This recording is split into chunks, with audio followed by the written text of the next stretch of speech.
जिसमें स्पष्ट रूप से वैश्विक संकट तो गहराया हुआ है, लेकिन इस वैश्विक संकट के बीच भी प्रधानमंत्री नरेंद्र मोदी किस तरह से देश को इस संकट से उबारने का प्रयास कर रहे हैं, सरकार के क्या प्रयास है, इसे प्रधानमंत्री ने आज विशेष रूप से राज्यसभा में भी बताया। प्रधानमंत्री नरेंद्र मोदी ने राज्यसभा में वेस्ट एशिया के हालात पर देश का स्पष्ट और संतुलित रुख रखा है। प्रधानमंत्री मोदी ने साफ कहा कि पश्चिम एशिया में चल रहे युद्ध का असर भारत पर भी पड़ रहा है। हमारे व्यापारिक रास्ते प्रभावित हो रहे हैं। तेल और गैस जैसी जरूरी आपूर्ति पर दबाव बना हुआ है। हालांकि सरकार पूरी सतर्कता के साथ हालात पर नजर बनाए हुए है। पीएम मोदी ने कहा कि भारत ने इस संकट से निपटने के लिए अपनी रणनीति को मजबूत किया है। भारत आज की तारीख में 27 की बजाय 41 देशों से तेल गैस का आयात कर रहा है। वहीं इस परिस्थिति में किसी एक क्षेत्र पर निर्भरता कम हो, इसका खास ख्याल रखा गया है और देश की ऊर्जा सुरक्षा भी बनी रहे।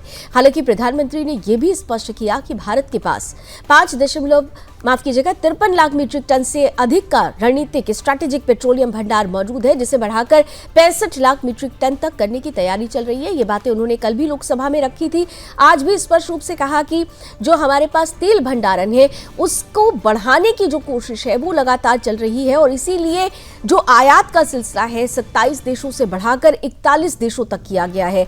यानी देश हर परिस्थिति के लिए तैयार है। भारतीयों की सुरक्षा को लेकर भी सरकार पूरी तरह से सक्रिय है।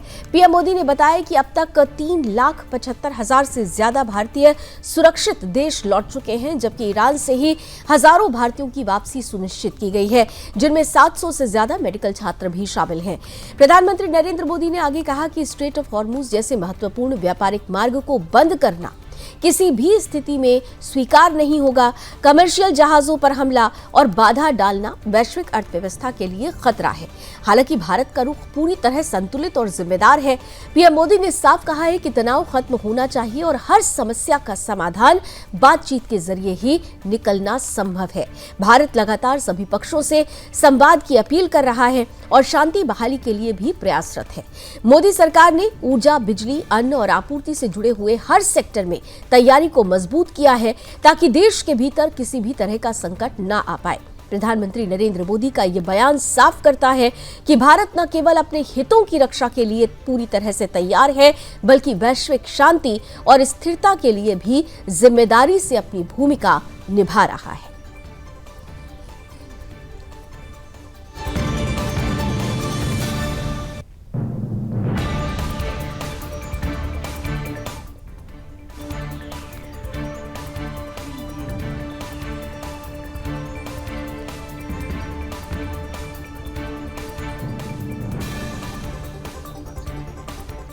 तो प्रधानमंत्री नरेंद्र मोदी ने स्पष्ट रूप से बताया है कि वेस्ट एशिया के हालात अच्छे नहीं हैं। जिस तरीके से तेल और गैस की आपूर्ति बाधित हुई है उससे संकट जरूर सामने है, लेकिन हर संकट का समाधान ढूंढने के लिए भारत निरंतर प्रयासरत है और इसीलिए उसने जो अपनी चेन ऑफ इंपोर्ट है उसे बढ़ा दिया है।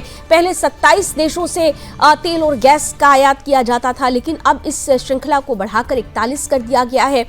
वैश्विक संकट में संवाद का रास्ता अपनाने का लगातार भारत पक्षधर रहा है और ऐसे समय में भी प्रधानमंत्री नरेंद्र मोदी ने स्पष्ट किया कि तीनों ही देशों से और खासतौर से ईरान और इजराइल दोनों से ही भारत की संवाद लगातार जारी है। संवाद के ही ये असर है कि समाधान निकला। अब तक हमारे जो 5 जहाज हैं वो स्ट्रेट ऑफ हॉर्मुज से आ चुके हैं। हालांकि 22 जहाज अभी फंसे हुए हैं, लेकिन उन्हें भी जल्द ही भारत आने के लिए जो प्रयास है वो लगातार पूरा कर लिया जाएगा और जल्द ही वो जहाज भी भारत आ जाएंगे।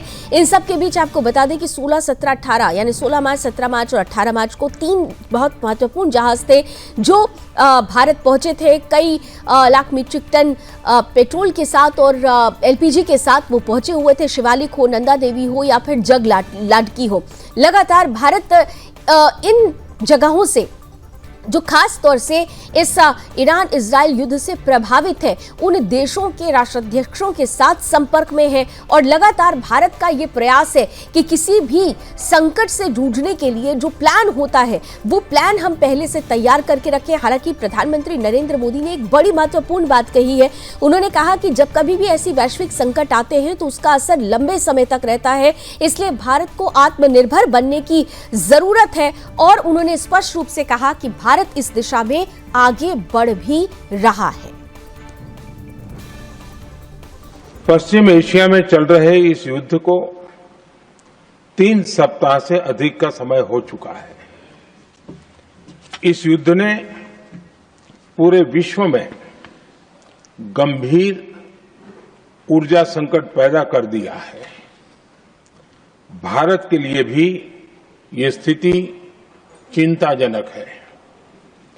इस युद्ध से हमारे व्यापार के रास्ते प्रभावित हो रहे हैं। इससे पेट्रोल, डीजल, गैस और फर्टिलाइजर जैसे जरूरी सामान की रूटीन सप्लाई